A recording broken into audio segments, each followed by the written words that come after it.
आज ये झील गला काली आउ कोठी आसो कौन असुविधा जाऊँ जाऊँ आम किसी अभ्यास ना आमर जहाँ क्षयक्षति होती भल मंद अच्छी एटा पंचायत तरफ बसिकी गोटे कंप्रोमाइज कर पुआ आमर केते सरल केते निरीह आम ग्रामवासी कहे आहरी 5 खंड पड़ोशी कहे बर्तमान समय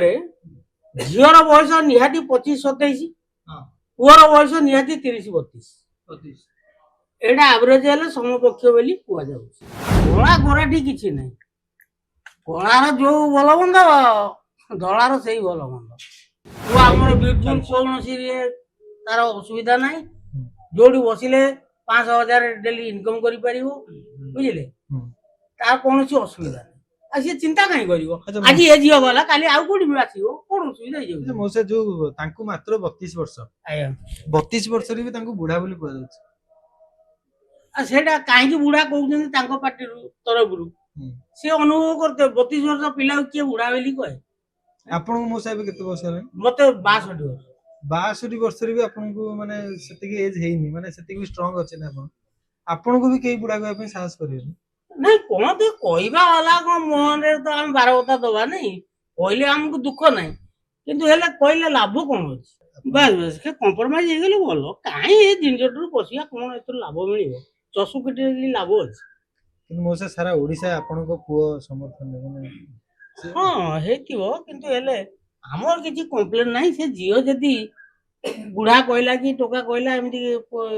ନେଇକି ତାର ସେ ଆଜି ମାନେ ଫର୍ଦର ତାର ବାହାରି ଗଲା ଯାଉଛି ଯାଉ ଆମର କିଛି ଅବଜେକ୍ସ ନାହିଁ ଆମର ଯାହା କ୍ଷୟକ୍ଷତି ହେଇଛି ଭଲ ମନ୍ଦ ଅଛି ଏଇଟା ପଞ୍ଚାୟତ ତରଫରୁ ବସିକି ଗୋଟେ କମ୍ପ୍ରୋମାଇଜ କରି ପୁଅ ଆମର କେତେ ସରଳ କେତେ ନିରୀହ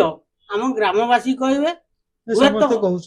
ଆହୁରି 5 ଖଣ୍ଡ ପଡୋଶୀ କହିବେ ଯୋଉମାନେ ତାଙ୍କ ସାଙ୍ଗରେ ଚଳ ବିଚଳ ହଉଛନ୍ତି ସେମାନେ କହିବେ ଆଉ ତାଙ୍କର ଯୋଉ ବୁଢା ବୋଲି କହୁଛନ୍ତି ଆସନ୍ତୁ ତାଙ୍କ ସାର୍ଟିଫିକେଟ ଦେଖନ୍ତୁ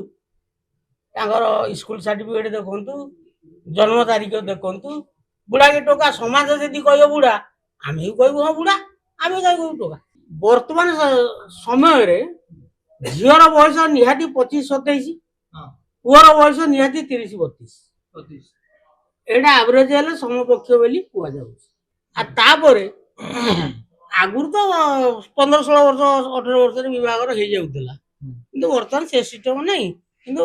ବର୍ତ୍ତମାନ ବୟସ ଝିଅକୁ 25-27 ହେଲେ ବି ଚଳିବ ପୁଅକୁ 32-33-35 ହେଲେ ଚଳିବ ଆମର ଏଠି ମାଳିଆଞ୍ଚଳ ବିଭାଗ ରହିଛି ଚିନୁ ବାବୁ ଆମର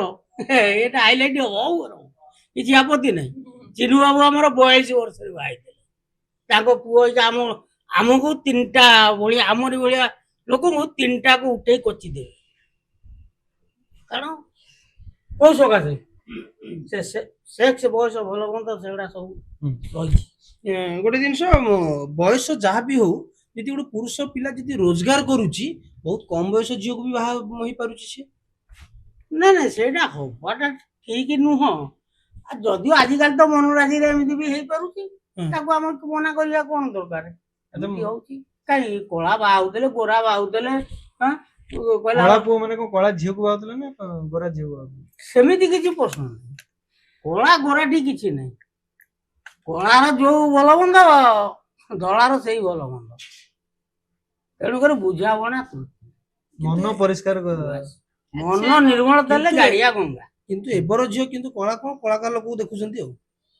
ଆଚ୍ଛା ମଉସା ଭାଇ ଜଣେ ଯିଏ ଯାହାଙ୍କ ସ୍ତ୍ରୀ ଛାଡି ପଳେଇଲା ଯଦି ସିଏ ଆଜି ଗୋଟେ ଜାଗାରେ କଲେକ୍ଟର କିମ୍ବା ସରପଞ୍ଚ କିମ୍ବା ଗୋଟେ ବଡ ଅଫିସର ହେଇଥାନ୍ତି ଗୋଟେ ଗଭର୍ଣ୍ଣମେଣ୍ଟ ଜବ କରିଥାନ୍ତି ସେ ଝିଅ ଛାଡି ପଳେଇ ଯାଇଥାନ୍ତି କାହିଁ ଛାଡି ପଳେଇଥାନ୍ତି